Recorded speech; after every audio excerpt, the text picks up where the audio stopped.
Tuesday of the 33rd week in Ordinary Time. A reading from the second book of Maccabees.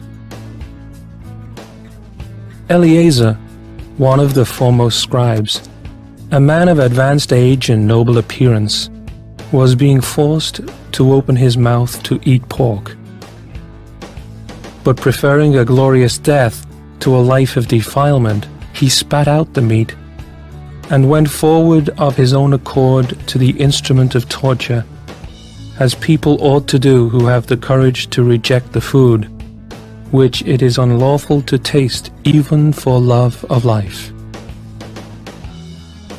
Those in charge of that unlawful ritual meal took the man aside privately, because of their long acquaintance with him, and urged him to bring meat of his own providing, such as he could legitimately eat, and to pretend to be eating some of the meat of the sacrifice prescribed by the king.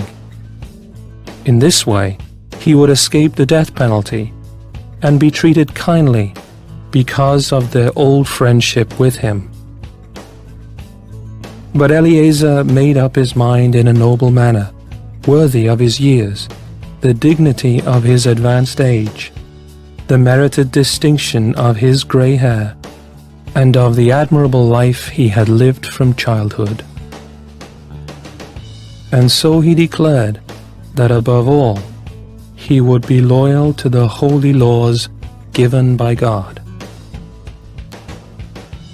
He told them to send him at once to the abode of the dead, explaining, "At our age it would be unbecoming to make such a pretense. Many young people would think the 90-year-old Eleazar had gone over to an alien religion. Should I thus pretend for the sake of a brief moment of life, they would be led astray by me, while I would bring shame and dishonor on my old age? Even if, for the time being, I avoid the punishment of men, I shall never, whether alive or dead, escape the hands of the Almighty. Therefore, by manfully giving up my life now, I will prove myself worthy of my old age, and I will leave to the young a noble example of how to die willingly and generously for the revered and holy laws."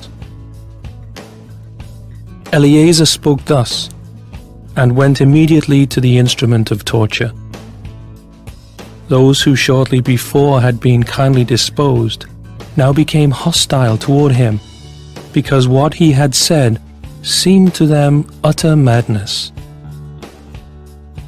When he was about to die under the blows, he groaned and said, "The Lord in his holy knowledge knows full well that although I could have escaped death, I am not only enduring terrible pain in my body from this scourging, but also suffering it with joy in my soul, because of my devotion to him." This is how he died, leaving in his death a model of courage and an unforgettable example of virtue, not only for the young, but for the whole nation. The word of the Lord. The responsorial psalm. The response is, "The Lord upholds me." O Lord, how many are my adversaries? Many rise up against me. Many are saying of me, "There is no salvation for him in God." The Lord upholds me. But you, O Lord, are my shield, my glory. You lift up my head. When I call out to the Lord, he answers me from his holy mountain. The Lord upholds me. When I lie down and sleep, I wake again, for the Lord sustains me. I fear not the myriads of people arrayed against me on every side. The Lord upholds me.